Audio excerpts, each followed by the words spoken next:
Boa noite a todos, tudo bem? Bom, dando um feedback sobre o caso discutido hoje nos stories, um jovem sem comorbidades importantes, apenas uma asma intermitente, que apresentou um surto de diarreia aguda, então menos de 48 horas de início do quadro, após a ingestão, a associação dele após a ingestão de ostra, cerca de 36 a 48 horas antes do início da síndrome diarreica.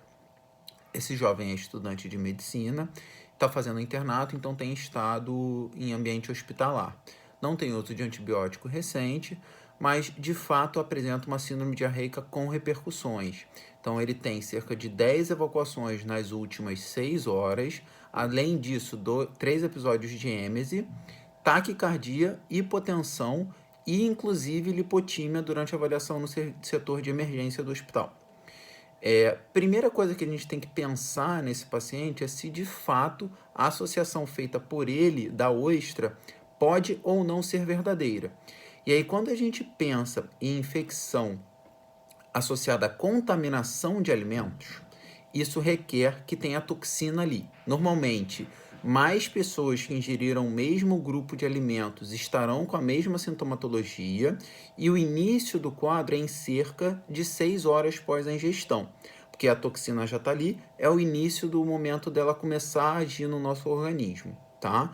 Então isso não seria de fato uma infecção e teria tempo de ter o início do quadro infeccioso bacteriano ou viral. Tá? A etiologia mais comum das gastroenterites é a etiologia viral. Apesar do rotavírus ser um vírus muito famoso no nosso meio, o tipo de vírus mais comum que causa as gastroenterites são os norovírus. Tá?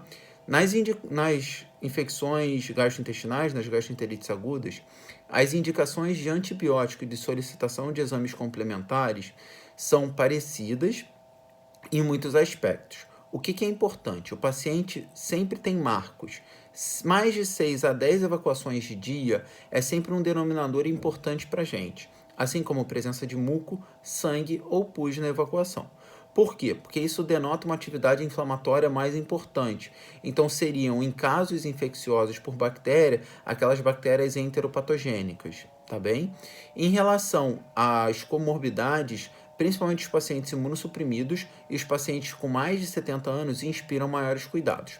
Fora isso, sempre numa gastroenterite aguda, quando o paciente tem sinais de repercussão hemodinâmica importante, taquicardia, hipotensão, febre ou dor abdominal muito importante, é crucial que nós tenhamos avaliação laboratorial, também com exame de fezes, incluindo coprocultura, painel da viral, né, para a gente entender a viral, e molecular, porque inclui vírus e as principais bactérias associadas às gastroenterites agudas. Isso, obviamente, não está disponível em todos os hospitais, mas se estiver disponível nos hospitais que vocês militam, é um painel que colhe numa amostra única de fezes, e aí eles avaliam o painel molecular para as principais causas das gastroenterites agudas, desculpem. E quais são elas? Como eu falei, norovírus, a Escherichia coli é a principal bactéria, pensando em causas atípicas, principalmente num paciente que tem história de estar em ambiente hospitalar. A gente sabe hoje em dia que já temos Clostridium na comunidade. Contudo, o paciente que está em hospital, é importante nós também termos a avaliação da toxina para Clostridium. O diagnóstico de Clostridium pode ser ou com a toxina ou antígeno fecal, ou com a retossigmoidoscopia, e aí nós vemos pseudomembranas, ou com avaliação de DNA fecal também, tá? Então, nós faríamos o painel molecular, um exame complementar laboratorial sérico para avaliar a atividade inflamatória. O nosso paciente tinha leucocitose, tinha aumento da proteína C reativa e tinha uma função renal tocada nesse contexto de desidratação pelo número de evacuações que ele estava tendo. E aí, qual é a indicação de tratamento? Os pacientes que têm mais de 6 a 10, mais uma vez esse marco, evacuações dia, febre, repercussão sistêmica, eles têm indicação de antibiótico terapia. O que é preconizado como início de tratamento é que nós façamos ou ciprofloxacino ou azitromicina. Ciprofloxacino seria feito na dose de 500 mg 2 vezes dia, azitromicina 500 mg dia, por 3 a 5 dias, tanto para um quanto para outro. O uso de sulfametoxazol com trimestoprim não está mais indicado como terapia empírica para tratamento das gastroenterites agudas. Pode ser feita associação no tratamento de uma gastroenterite aguda, caso o paciente não tenha feito nos últimos 6 meses a 1 ano, de nitazoxanida, na dose de 500 mg, de 12 em 12 horas, por 3 dias. Fora o tratamento antimicrobiano, quando recomendado, e aí a gente já falou de quais são as principais recomendações, também é importante que o paciente tenha a reidratação. E aí é mais importante para a gente que ele não desidrate, até mais do que retorne à alimentação nas primeiras 24 a 48 horas. Sempre que possível, sempre que for factível, fazer isso de forma oral, com terapia de reidratação oral. E aí no post vocês vão ver a fórmula para fazermos aquele soro de reidratação caseiro, ou pode utilizar um isotônico, água de coco, sempre pós-evacuação. Fora isso, nos pacientes que não toleram, aí de fato é necessário que ele seja internado para receber cristalóide endovenoso, que foi até o caso do paciente do caso, tá bem? Além da reidratação, que é crucial nesses casos, é sempre importante sabermos orientar a dieta. Por que é importante a dieta? Porque as diarreias agudas são conceitualmente aquelas diarreias que ficam nos primeiros 14 dias.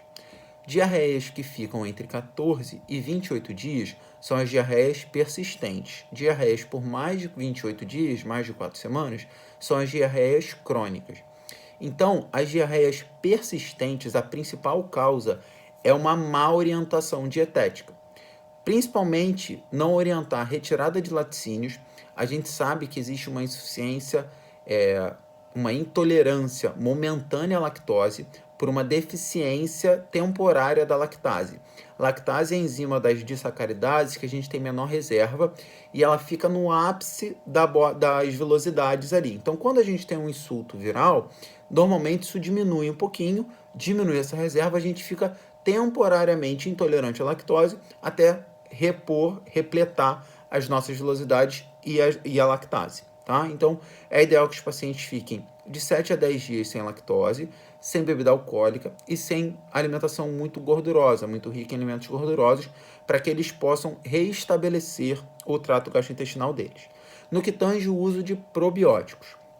O uso de probióticos nas gastroenterites agudas é uma das grandes indicações. Por quê? Porque está comprovado que probiótico em gastroenterite aguda pode diminuir 1 dia de sintoma. Ele não cura, não vai evitar que tenha nada disso, mas o que a gente sabe é que diminui 1 dia de sintoma. E 1 dia de sintoma para quem está com uma síndrome diarreica que limita a sua capacidade diária é uma resposta bastante importante, tá? Então a gente faria o probiótico mais ou menos por 5 dias, que seria também o tempo quando estiver indicada a antibiótico terapia. Mais detalhes no post, está tudo escrito no feed. Até a próxima, pessoal!